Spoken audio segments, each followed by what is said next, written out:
Greetings, friends of liberty.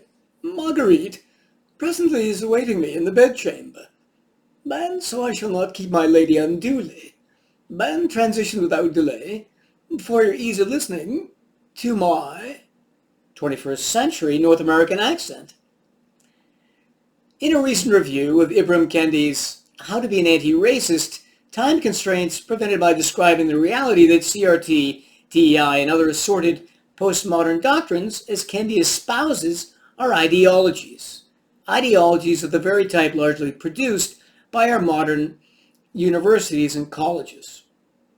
Why does higher education function in this way? Why has it been so corrupted?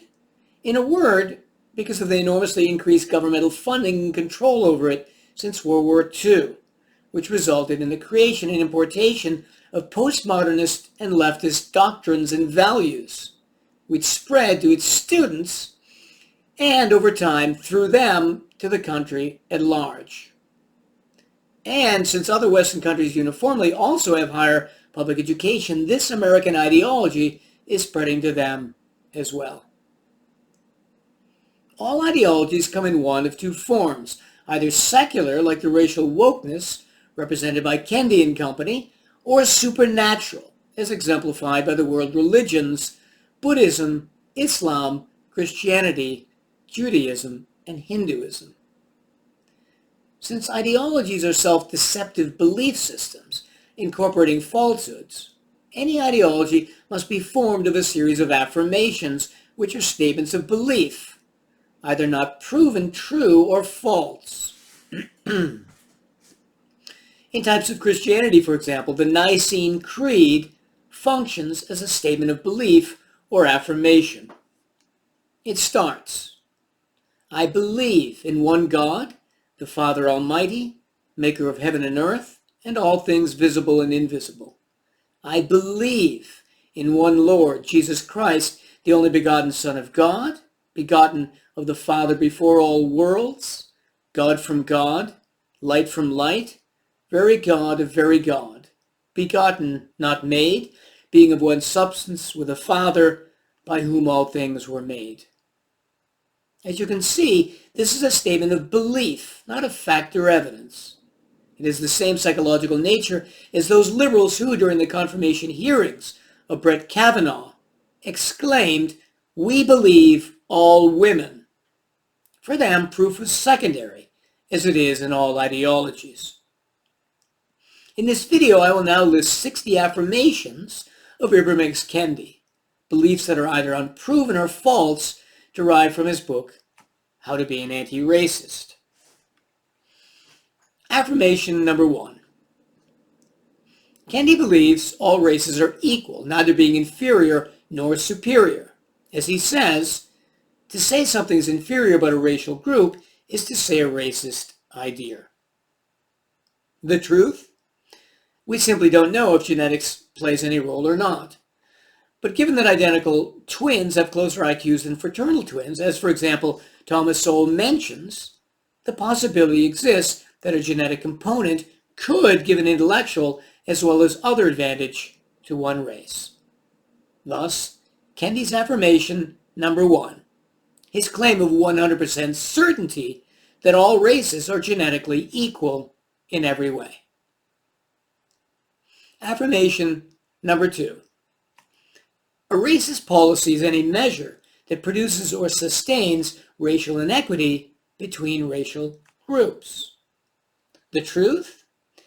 In free societies which have a policy of freedom, culture and racial groups overlap. And since cultural groups are unique and never equal to other cultural groups in any way, racial groups too are also never equal to each other. So, for example, virtually every winner for the last 20 years in World Championship or Olympic 100-meter sprints are black. Has black and white racism caused that inequity? And about 1.4% of all Americans are Indian American. But there are virtually no Indian Americans in hockey, basketball, football, or baseball. Is that because of racism against them by blacks and whites? Or instead, for the most part, because they never grew up playing those sports? Affirmation number 3.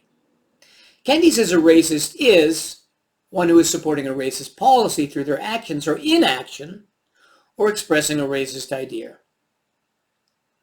The truth? If you're doing nothing with regard to racist policies, then you're obviously not supporting racism, so not racist. Now, whether that's admirable is another question, depending on the circumstances. Excuse me, I do feel a bit parched.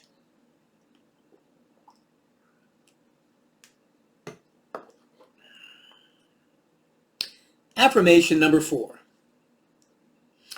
Ethnic racism, a powerful collection of racist policies that lead to inequity between racialized ethnic groups and are substantiated by racist ideas about racialized ethnic groups. No. Ethnic racism makes as little sense as saying sexist racism. So while it's true that ethnic prejudice, as if someone hated all Italians, is a thing, and while it's true that racism, as if someone hated blacks, is a thing, they still remain separate things, even if we hated a black Italian. They're apples and oranges of bigotry. In addition, if he means by this that ethnic prejudice and racism are alive and well in America today, that they're a practical national problem, that's also false.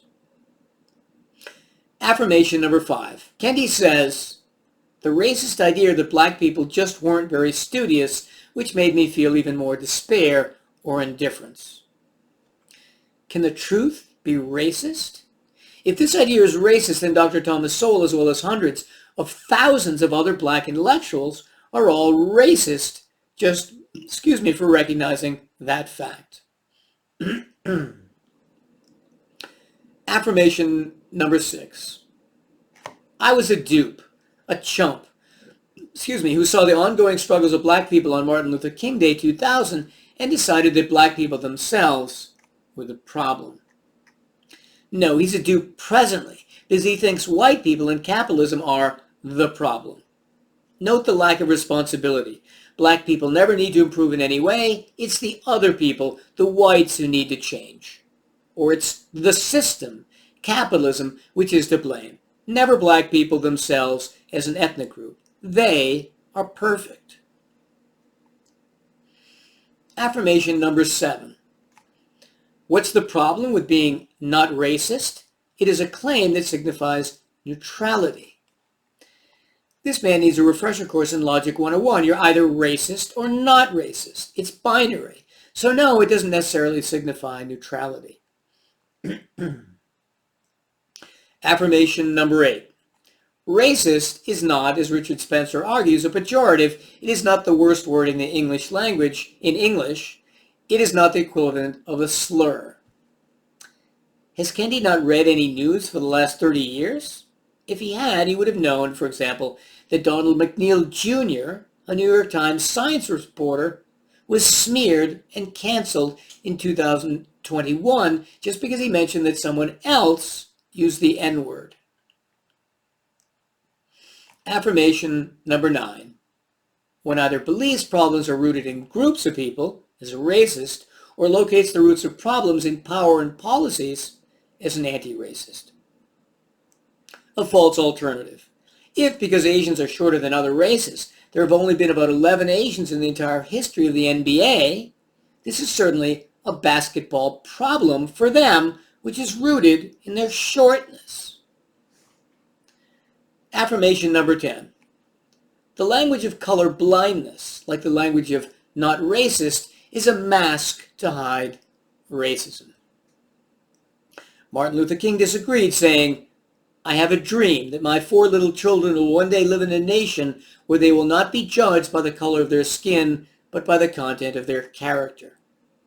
Does that sound like a mask to hide racism? Affirmation number 11.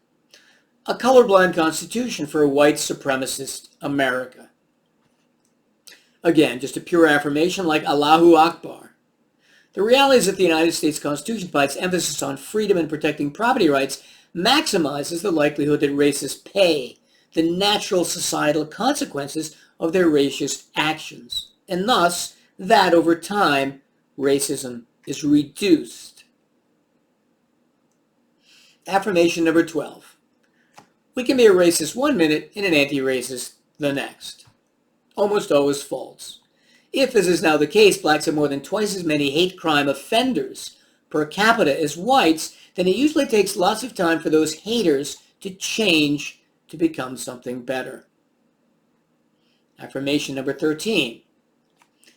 The only remedy to past discrimination is present discrimination. The only remedy to present discrimination is future discrimination. Yet another false affirmation. As Chief Justice Roberts said, the way to stop discrimination on the basis of race is to stop discriminating on the basis of race. Kendi is really just advocating straight up pro-racism, not anti-racism. Affirmation number 14. A racist power can call affirmative action policies that succeed in reducing racial inequities race-conscious, and standardized tests that produce racial inequities race-neutral. Well then, a great way of reducing racial inequities would be to start with the Olympics and World Championship winners in the 100-meter dash, who are overwhelmingly black, and replace about 87% of them with whites. That pro-racism or reverse racism would be, by Kendi's definition, anti-racist. Affirmation number 15. Racism is a powerful collection of racist policies that lead to racial inequity and are substantiated by racist ideas. False. Racism is actually characterized by two criteria: the presence of intent to either harm or privilege someone based on their skin color. And this means, again, that much of what Kendi himself advocates, his anti-racism, is actually pro-racism. Affirmation number 16. Do-nothing climate policy is racist policy, since the predominantly non-white global South is being victimized by climate change more than the whiter global North. If you'll check my review of Alex Epstein's Fossil Future, you'll see that the truth is the exact opposite. A do-nothing climate policy will result in a disproportionate benefit towards all undeveloped countries, thus benefiting them more. Affirmation number 17. White lives matter to the tune of 3.5 additional years over black lives in the United States, which is just the most glaring of a host of health disparities. Here the implication that any significant racism is involved is again false, since the general reason that blacks die younger than whites is due to the many different governmental policies, such as the welfare state, public education, the drug war, gun control, affirmative action, minimum wage laws, and others which have severely damaged the black community disproportionately. The results of that damage show up either directly, as in the drug war killing many black young men and innocent bystanders, or indirectly, as for example by public education, resulting in blacks not becoming as knowledgeable about their health and believing conspiracy theories about the medical community. Affirmation number 18.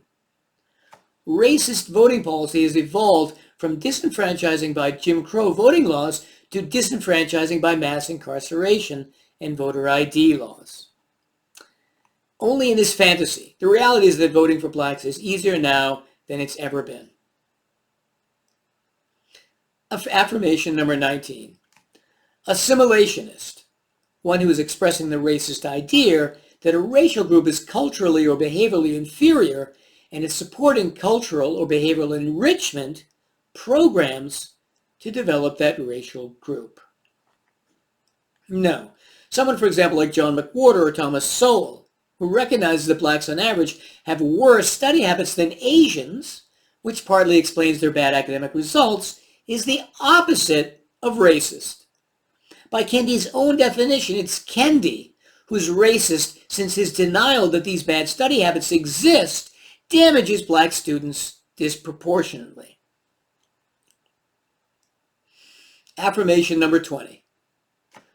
White people are more likely than black and Latinx people to sell drugs, and the racists consume drugs at similar rates. Yet African Americans are far more likely than whites to be jailed for drug offenses. No.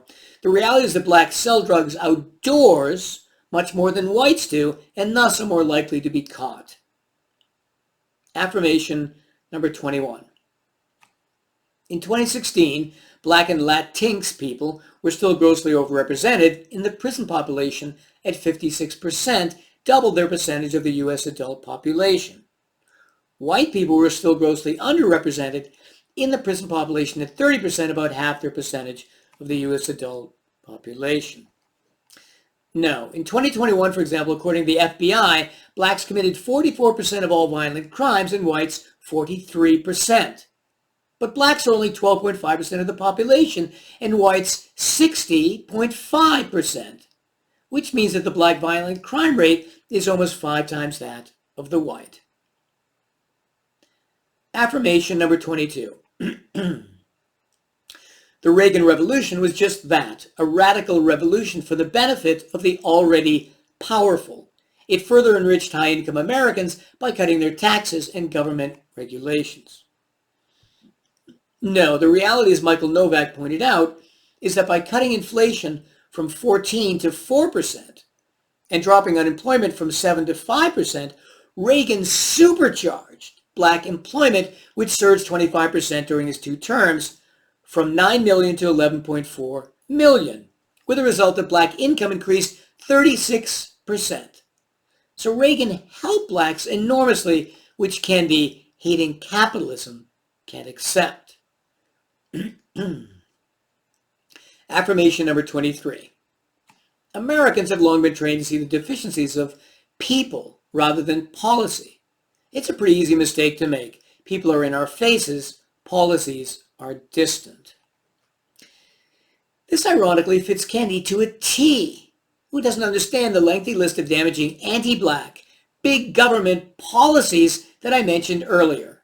They are, again, if he's listening, the welfare state, public education, the drug war, gun control, affirmative action, Social Security, and minimum wage laws, among others.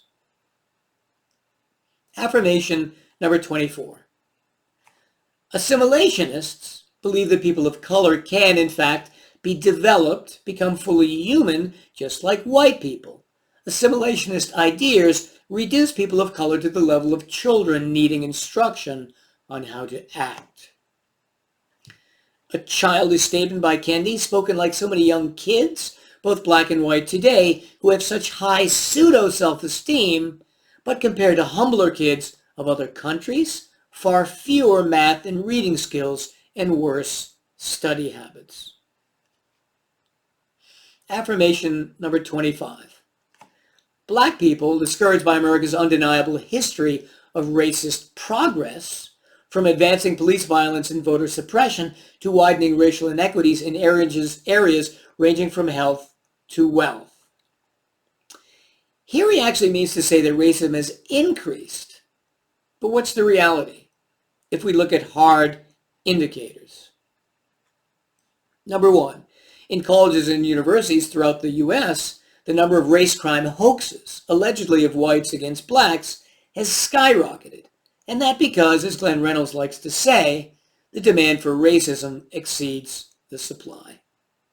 Number 2, as Ann Coulter reports, over half of blacks in 2007 said, excuse me, that racism was not a problem economically, compared to only 30% in 1997.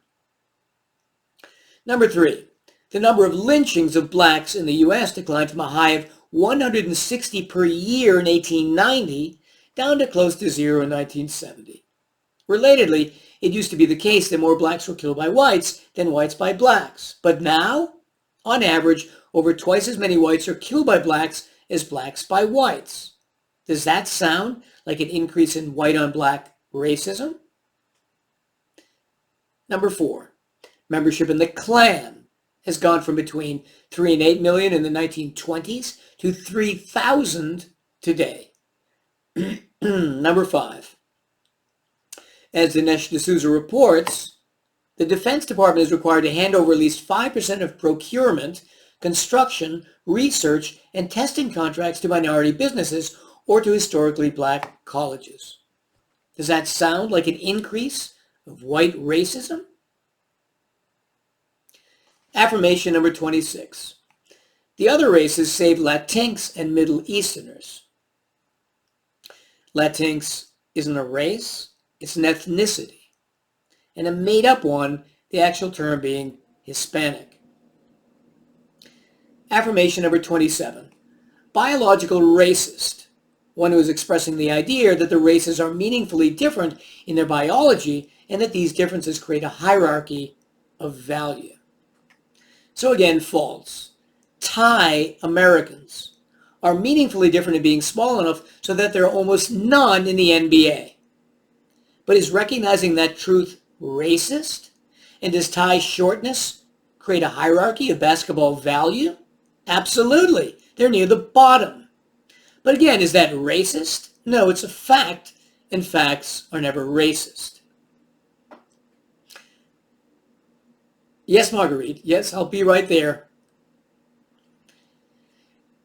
Excuse me. Kendi calls it racist when a white woman grabs her purse when a black person sits next to her.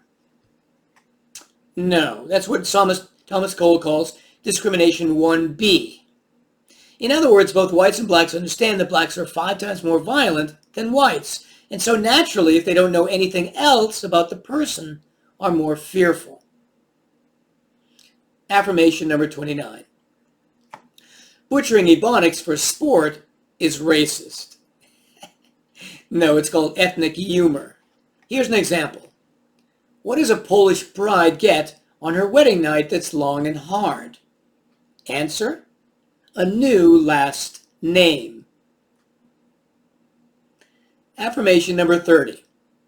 Segregationists like Nicholas Wade. Flat out false. Nicholas Wade is an excellent science writer for the New York Times and not at all segregationist. Affirmation number 31. The segregationist sees 6 biologically distinct races. No, that's the biologist. And there are actually only 5. African, Caucasian, Asian, Pacific Islander, and Native American. Kendi thinks there are 6 because he's adding Hispanic, which is an ethnic group. Affirmation number 32. To be anti-racist is to recognize there is no such thing as black diseases. To be anti-racist like Kendi is to pretend that there are no black diseases and to evade the reality that, for example, about 80% of sickle cell disease cases are believed to occur in sub-Saharan Africa. Affirmation number 33. The idea that African chiefs sold their own people is an anachronistic memory. No, it's the unfortunate reality, a reality which still occurs in Africa today. Why doesn't Kendi fly to Mauritania, Mali, Niger, Chad, the Sudan, Ghana, Benin, Togo, and Nigeria and lecture them? Affirmation number 34. The face of ethnic racism bears itself in the form of a persistent question. Where are you from? No, it's usually asked by people who simply would like to get to know you better, Kendi. Affirmation number 35. Kendi implies that the fact that the majority of Americans on welfare are not African American, and the majority of African Americans eligible for welfare refuse it, means there are no ethnic differences in welfare. But that's bad math. There are about equal numbers of whites and blacks on welfare, but again, since there are about 5 times as many whites, blacks are about 5 times as likely to be on welfare. That's truth, apparently, is ethnically racist. Affirmation number 36. The reason black immigrants generally have higher educational levels and economic pictures than African Americans is in what's called immigrant self-selection. Sociologists call this the migrant advantage. So while it's likely true that immigrants per se have more education, initiative, and perhaps other good character traits, it's also true in general that some cultures are simply more educated and achievement-oriented than others. So the question then is, when people come here, how much of their performance is due to their immigrant advantage and how much due to their culture on average being better in some respect? Kendi evades this entire distinction because he wishes that every ethnic group were presently equal in every respect, but they're not.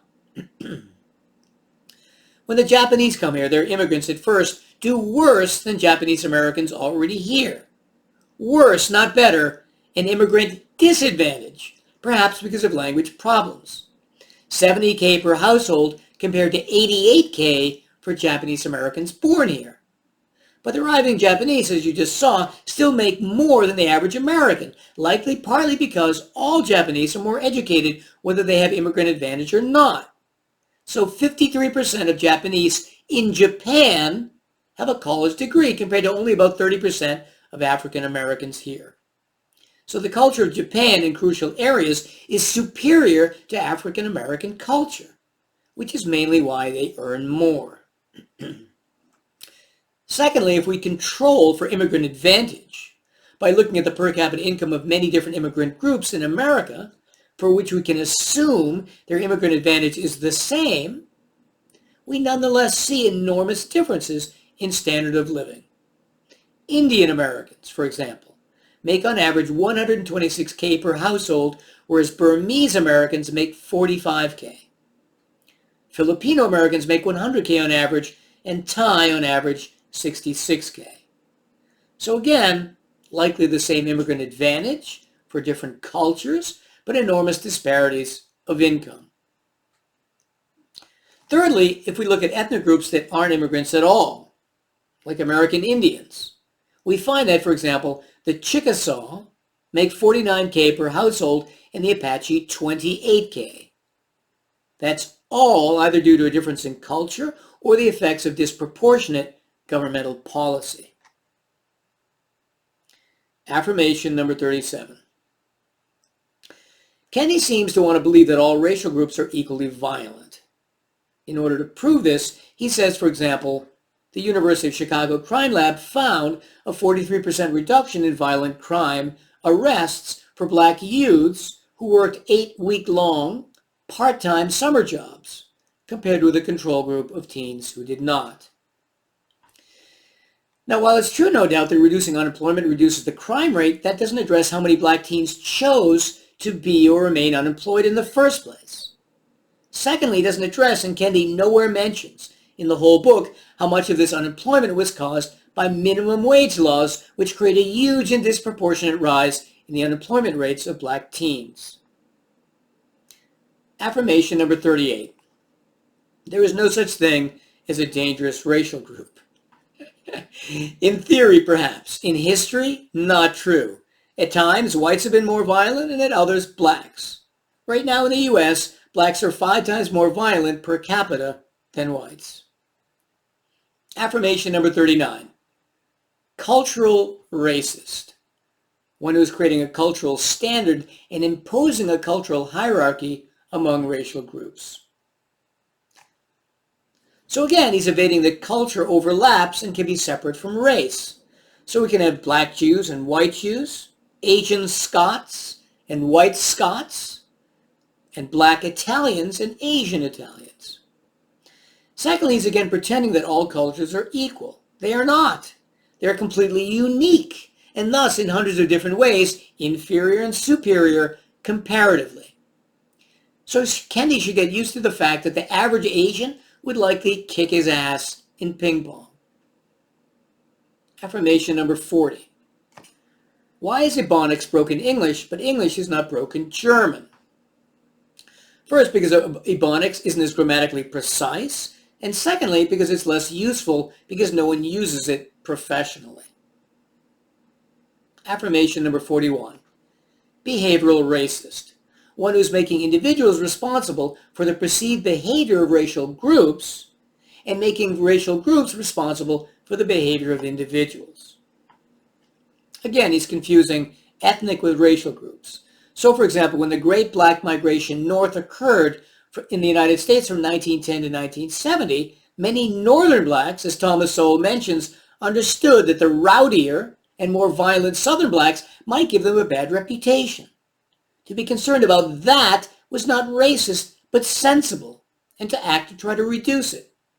Sowell calls this discrimination 1B, in contrast to discrimination 2, which is actual racism. Affirmation number 42. I could have studied harder, but some of my white friends could have studied harder too, and their failures and irresponsibility didn't somehow tarnish their race. Apart from the fact that he's confusing race with ethnic group, again, the fact is that he did represent his ethnic group just like hardworking Asian kids represented their ethnic group by working harder than he did. Affirmation number 43. Every time someone racializes behavior, describes something as black behavior, they're expressing a racist idea. Then Eddie Murphy, Chris Rock, and Dave Chappelle are really, really racist. Affirmation number 44. No evidence has ever been produced, for instance, to prove that black people are louder, angrier, nicer, funnier, lazier, less punctual, more immoral, religious, or dependent. Notice how he didn't say less violent? Secondly, tons of studies have shown that black children on average work less than Asian children. Thirdly, a Berkeley study showed that black neighborhoods are louder. And finally, author D.W. Johnson in the black newspaper Chicago Defender in 1914 referred to just that fact of black lack of punctuality. Oh, I wonder what time it is. Aha.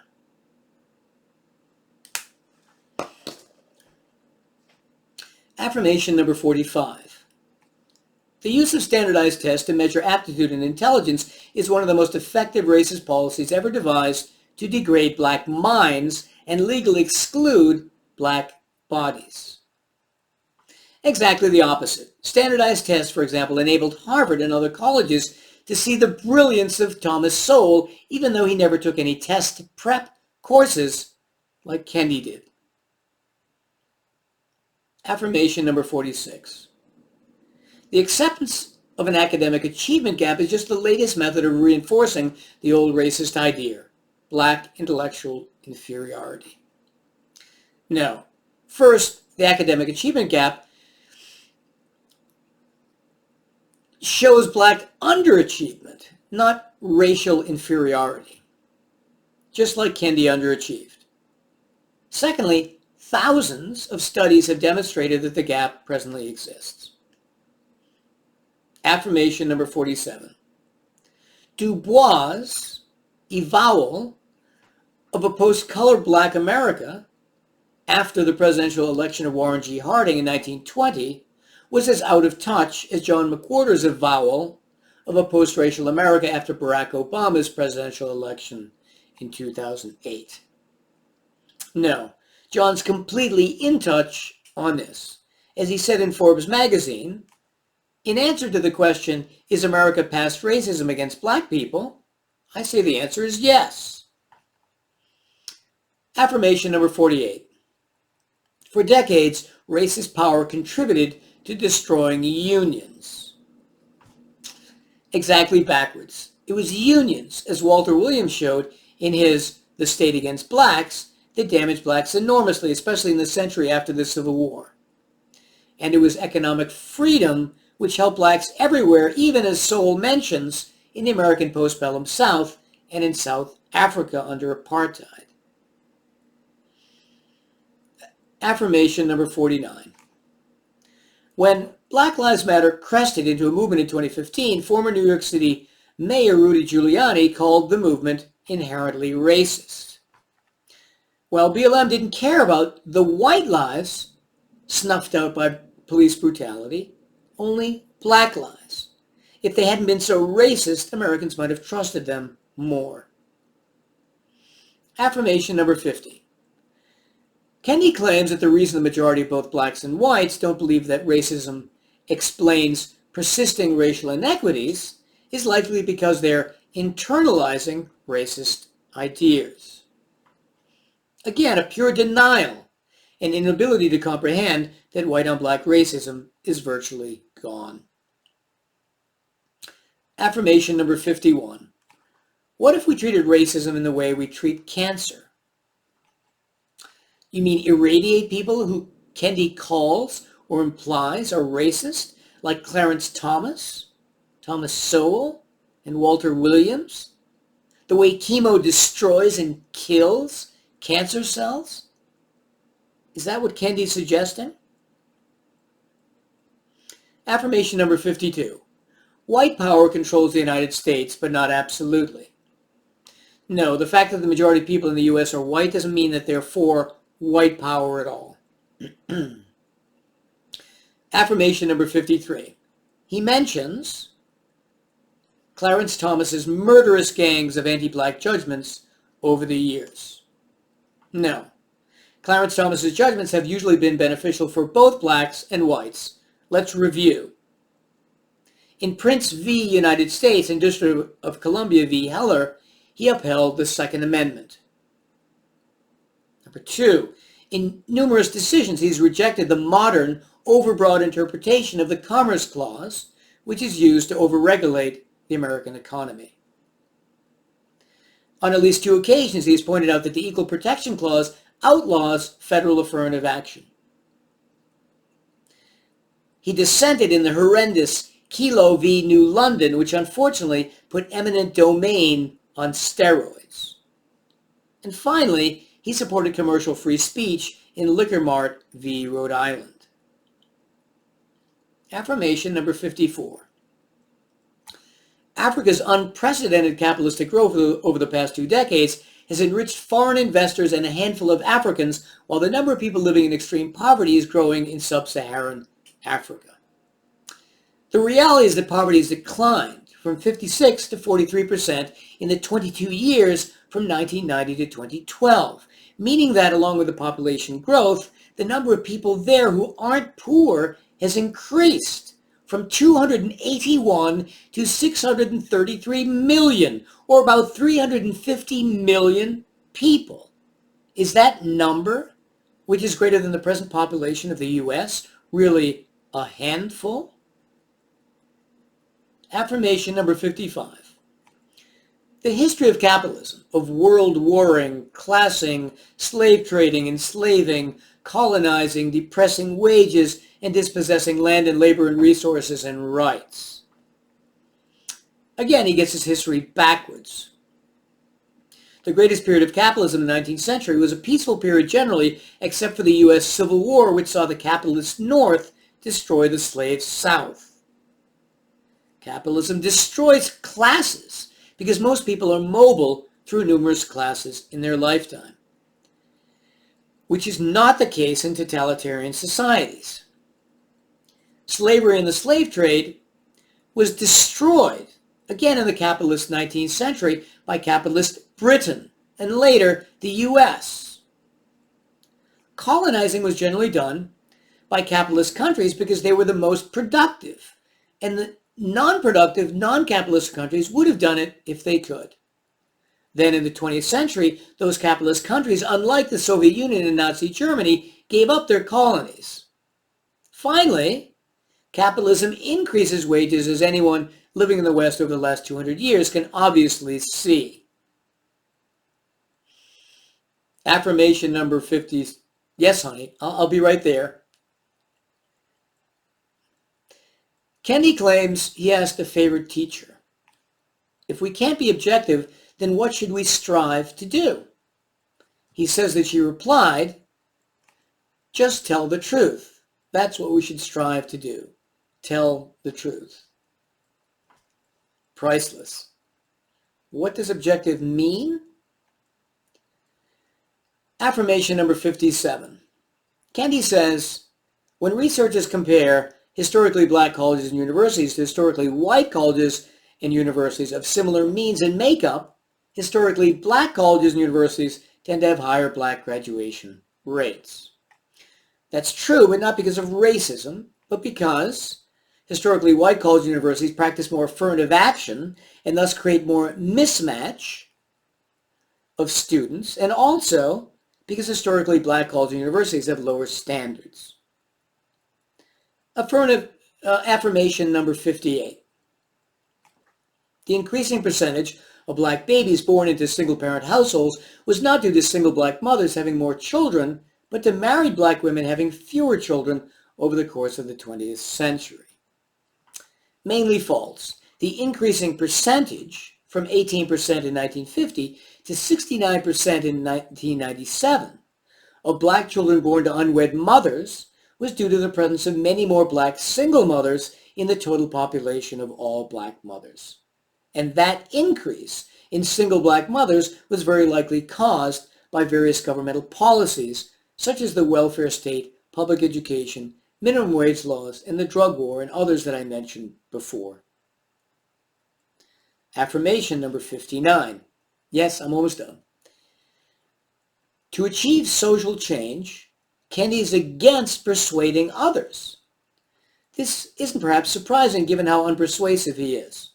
He says, knowledge is only power if knowledge is put to the struggle for power. Changing minds is not a movement. False. Changing minds in a democracy is all you need to do unless you want to use violence.